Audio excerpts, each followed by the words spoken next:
Hello friends, welcome to my channel JS tanker.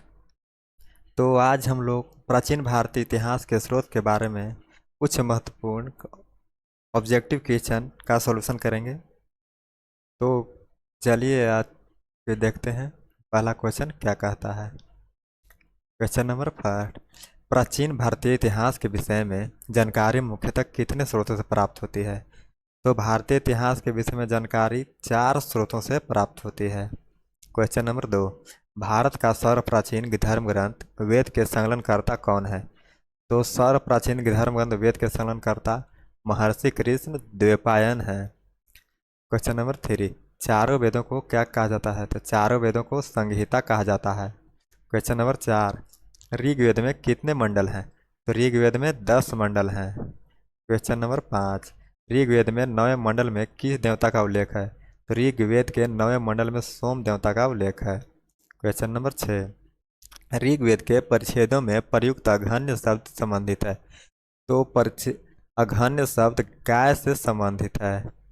Question number 7, Isa Masih के जन्म के पहले के समय को क्या कहा जाता है?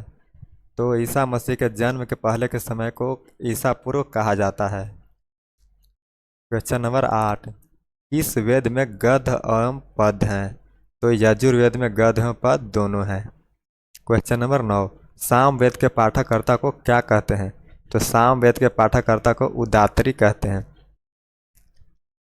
और यजुर्वेद के पाठकर्ता को अघर्यु कहते हैं। क्वेश्चन नंबर 10, वायु पुराण किस वंश से संबंधित है?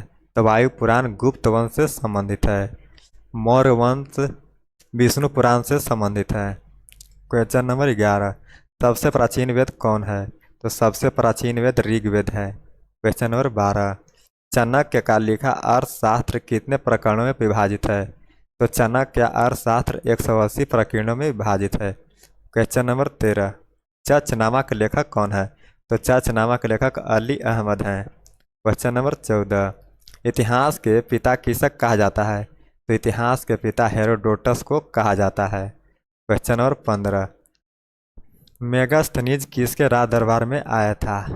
तो मेगास्थनीज चंद्रगुप्त मौर्य के राज दरबार में आया था। क्वेश्चन नंबर 16, संयुक्त कौन ईस्वी में भारत आया था? तो संयुक्त 518 ईस्वी में भारत आया था। क्वेश्चन नंबर 17, ह्वेन के अध्ययन के समय नालंदा विश्वविद्यालय के कुलपति थे। ह्वेन के अध्ययन के समय नालंदा विश्वविद्यालय कुलपति आचार्य शिलभद्र थे। क्वेश्चन नंबर 18, कंग्यूर तथा तंग्यूर नामक ग्रंथ की रचना किसने की? तो कंग्यूर और तंग्यूर ग्रंथ की रचना तारानाथ ने किया था। क्वेश्चन नंबर 19, सर्वप्रथम भारतवर्ष के जिक्र किस अभिलेख में मिलता है? तो सर्वप्रथम भारतवर्ष का जिक्र हाथी गुफा अभिलेख में मिलता है। क्वेश्चन नंबर 20, प्रयाग स्तंभ लेख किस शासक से संबंधित है? तो प्रयाग स्तंभ लेख समुद्रगुप्त से संबंधित है। क्वेश्चन नंबर 21, दक्षिण भारत के मंदिरों की कला शैली कहलाती है? तो दक्षिण भारत के मंदिरों की कला शैली द्रविड़ शैली कहलाती है। क्वेश्चन नंबर 22, निम्न में से कौन पंचायतन मंदिर का उदाहरण है? तो पंचायतन मंदिर का उदाहरण लक्ष्मण मंदिर है। क्वेश्चन नंबर 23, सबसे पहले इतिहास को 3 भागों में बांटने का श्रेय किस इतिहासकार को जाता है? इतिहास को 3 भागों में बांटने का श्रेय रिजले को जाता है। क्वेश्चन नंबर 24, ऋग्वेद के ऋचाओं को पढ़ने वाले ऋषि को क्या कहते हैं? तो ऋग्वेद के ऋचाओं को पढ़ने वाले ऋषि को होत्री कहते हैं। क्वेश्चन नंबर 25, ऋग्वेद के 8वें मंडल हस्तलिखित ऋचाओं को क्या कहते हैं? तो ऋग्वेद के 8वें मंडल हस्तलिखित ऋचाओं को खील कहते हैं। क्वेश्चन नंबर 26, महात्मा बुद्ध का जन्म कब हुआ था? तो महात्मा बुद्ध का जन्म 563 ईसा पूर्व में हुआ था। क्वेश्चन नंबर 27, ऋग्वेद में इंद्र के लिए कितनी ऋचाओं की रचना की गई है? तो ऋग्वेद में इंद्र के लिए 250 ऋचाओं की रचना की गई है और 200 ऋचाओं की रचना अग्नि के लिए की गई है। क्वेश्चन नंबर 28, सामवेद के कितने सूक्त हैं? तो सामवेद के 1810 सूक्त हैं। क्वेश्चन नंबर 29, ऐत्रेय तथा कौशितकी ब्राह्मण ग्रंथ किस वेद से संबंधित है? तो ऐत्रेय तथा कौशितकी ऋग्वेद से संबंधित है। क्वेश्चन नंबर 30, सामवेद से संबंधित ब्राह्मण ग्रंथ है? तो सामवेद से संबंधित ब्राह्मण ग्रंथ है पंचवीस। क्वेश्चन नंबर 31, उपनिषदों की संख्या कितनी है? तो उपनिषदों की संख्या 108 है। क्वेश्चन नंबर 32, वेदों को समझने के लिए कितनी वेदांग की रचना हुई है? तो वेदों को समझने के लिए 6 वेदांगों की रचना हुई है। क्वेश्चन नंबर 33, पुराण के रचयिता किसे माना जाता है? तो पुराण के रचयिता लोहमर्ष और उग्रस्वाद दोनों को माना जाता है। Option C right answer. Question number 34, अर्थशास्त्र के लेखक कौन है? तो अर्थशास्त्र के लेखक चाणक्य, कौटिल्य, विष्णुगुप्त। ये तीनों एक ही व्यक्ति का नाम है, इसलिए इनमें ऑप्शन डी होगा, इनमें सभी। क्वेश्चन नंबर 35, अष्टाध्यायी के लेखक कौन है? तो अष्टाध्यायी के लेखक पाणिनि को कहते हैं। क्वेश्चन नंबर 36, निम्न में से कौन दूसरी शताब्दी में भारत का भूगोल नामक पुस्तक लिखा था? तो दूसरी शताब्दी में भारत का भूगोल टॉलमी ने लिखा था। क्वेश्चन नंबर 37, तहकीक हिंद के लेखक कौन है? तहकीक हिंद के लेखक अलबरूनी है। क्वेश्चन नंबर 38, भारतीय पुरातत्व शास्त्र का पितामह किसे कहा जाता है? तो भारतीय पुरातत्व शास्त्र का पितामह अलेक्जेंडर कनिंघम को कहा जाता है। क्वेश्चन नंबर 39, सर्वप्रथम भारत पर होने वाले हुन आक्रमण की जानकारी किस अभिलेख से प्राप्त होती है? तो भारत पर होने वाले हुन आक्रमण की जानकारी भीतरी स्तंभ से प्राप्त होती है। क्वेश्चन नंबर 40, सती प्रथा का पहला लिखित साक्ष्य किस अभिलेख से प्राप्त होता है? तो सती प्रथा का पहला लिखित साक्ष्य एरन अभिलेख से प्राप्त होता है। क्वेश्चन नंबर 41, निम्न में से कहाँ से गर्तावास गड्ढा घर का साक्ष्य मिला है? तो ये मिला है बुर्जहोम से। क्वेश्चन नंबर 42, भीतरी एवं जूनागढ़ अभिलेख किस शासक से संबंधित है? तो भीतरी एवं जूनागढ़ अभिलेख स्कंद गुप्त से संबंधित है। क्वेश्चन नंबर 43, ऋचाओं के क्रमबद्ध ज्ञान के संग्रह को क्या कहा जाता है? तो ऋचाओं से क्रमबद्ध संग्रह ज्ञान को ऋग्वेद कहा जाता है। क्वेश्चन नंबर 44, ऋग्वेद में ऋचाओं की संख्या कितनी है? तो ऋग्वेद में ऋचाओं की संख्या 10,462 है। क्वेश्चन नंबर 45, ऋग्वेद में किस मंडल में सूर्य देवता सवित्री को समर्पित प्रसिद्ध गायत्री मंत्र है? तो सूर्य देवता सवित्री का समर्पित प्रसिद्ध गायत्री मंत्र तीसरे मंडल में है। क्वेश्चन नंबर 46, ऋग्वेद के 10वें मंडल में वर्णित पुरुष सूक्त के अनुसार चतुष्वर्ण समाज के कौन वर्ण थे? तो 4 वर्ण थे, ब्राह्मण, क्षत्रिय, वैश्य, शूद्र और।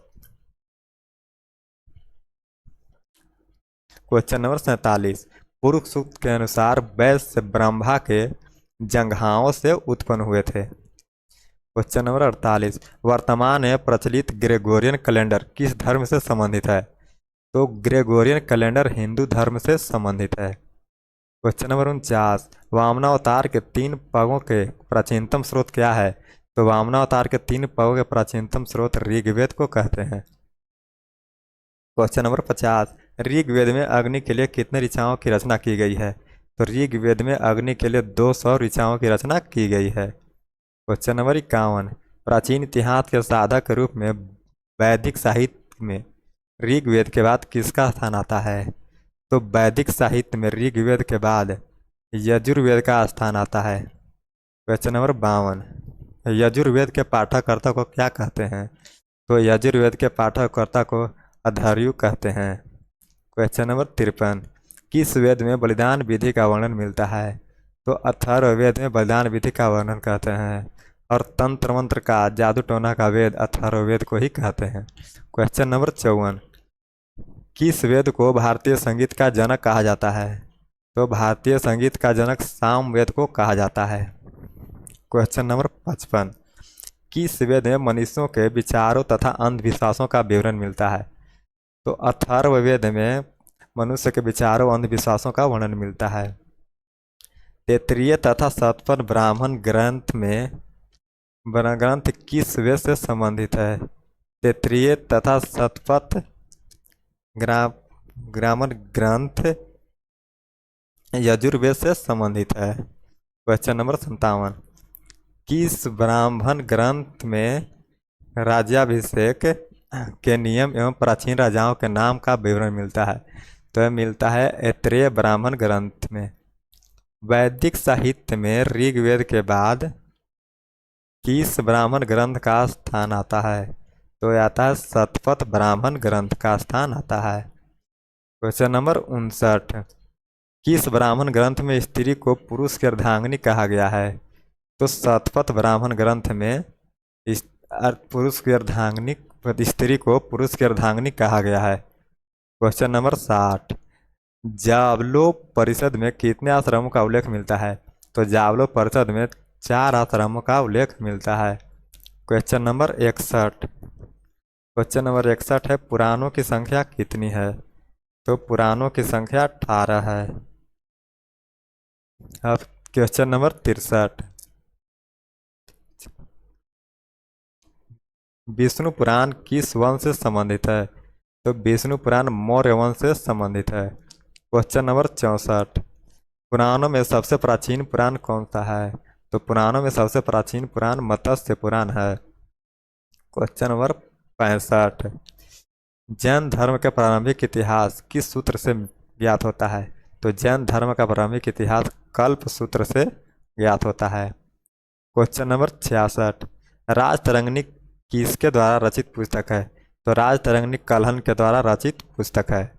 क्वेश्चन नंबर 67, किस पुस्तक में पहली बार लिपि शब्द का प्रयोग हुआ था? तो अष्टाध्यायी पुस्तक में पहली बार लिपि शब्द का प्रयोग हुआ था, जिसके लेखक पाणिनि हैं। क्वेश्चन नंबर 68, निम्न में से कौन ईरान का राजवैद था? तो टेसियस ईरान का राजवैद था। क्वेश्चन नंबर 69, हिस्टोरिका के लेखक कौन हैं? तो हिस्टोरिका के लेखक डाइमेकस हैं।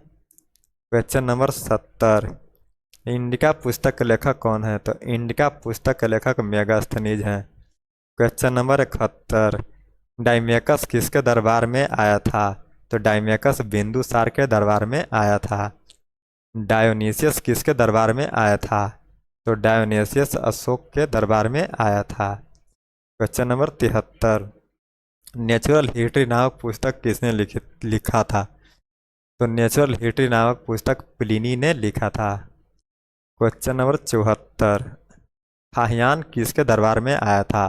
तो फाहियान चंद्रगुप्त द्वितीय के दरबार में आया था। चंद्रगुप्त द्वितीय को विक्रमादित्य के नाम से भी जाना जाता है। क्वेश्चन नंबर 75, ह्वेन सॉन्ग किसके शासन काल में भारत आया था? तो ह्वेन सॉन्ग हर्षवर्धन के शासन काल में भारत आया था। क्वेश्चन नंबर 76, अलबरूनी कहाँ का रहने वाला था? तो अलबरूनी तुर्कमेनिस्तान का रहने वाला था। क्वेश्चन नंबर 77, इब्न बतूता द्वारा अरबी में लिखा गया उसका यात्रा वृत्तांत को क्या कहा जाता है? तो इब्न बतूता द्वारा अरबी भाषा में लिखा गया यात्रा वृत्तांत को रेहला कहा जाता है। क्वेश्चन नंबर 78, रेशम बुनकर की श्रेणियों की जानकारी किस अभिलेख से प्राप्त होती है? तो रेशम बुनकर की श्रेणियों की जानकारी मंदसौर अभिलेख से प्राप्त होती है।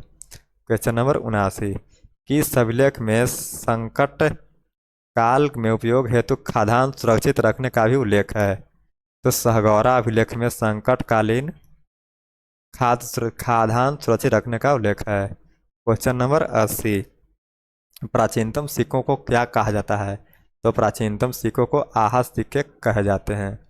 क्वेश्चन नंबर 81, सर्वप्रथम सिक्कों पर लेख लिखने का कार्य किन शासक ने किया था? तो सर्वप्रथम सिक्कों पर लेख लिखने का कार्य यवन शासक ने किया था। क्वेश्चन नंबर 82, हाथी गुफा अभिलेख किस शासक से संबंधित है? तो हाथी गुफा अभिलेख राजा खारवेल से संबंधित है। क्वेश्चन नंबर 83, एहोल अभिलेख किस शासक से संबंधित है? तो एहोल अभिलेख पुलकेशिन द्वितीय से संबंधित है। क्वेश्चन नंबर 84, देवपाड़ा अभिलेख किस शासक से संबंधित है? तो देवपाड़ा अभिलेख विजय सेन से संबंधित है। क्वेश्चन नंबर 85, अभिलेखों को अध्ययन को क्या कहा जाता है? तो अभिलेखों के अध्ययन को इपिग्राफी कहते हैं। क्वेश्चन नंबर 86, उत्तर भारत के मंदिरों की कला शैली क्या कहलाती है? तो उत्तर भारत के मंदिरों की कला शैली नागर शैली कहलाती है और दक्षिण भारत को द्रविड़ शैली। दक्षिणापथ के मंदिरों की कला शैली क्या कहलाती है? तो दक्षिणापथ के मंदिरों की कला शैली को बेसर शैली कहा जाता है। जब एक हिंदू मुख्य मंदिर 4 सहायक मंदिरों से घिरा होता है तो क्या कहलाता है? उसे हम कहते हैं पंचायतन शैली। Question number 89। अथर्ववेद, अथर्वा ऋषि के द्वारा रचित इस वेद में लगभग कितने पद हैं? तो अथर्ववेद में 6000 पद हैं। Question number 90। ग्वालियर अभिलेख किस शासक से संबंधित है? तो ग्वालियर अभिलेख प्रतिहार नरेश भोज से संबंधित है। तो बस आज के लिए इतना ही। अगर आपको वीडियो अच्छा लगे तो इस चैनल को सब्सक्राइब, कमेंट और लाइक करना ना भूलें। जय हिंद, जय भारत। Thank you.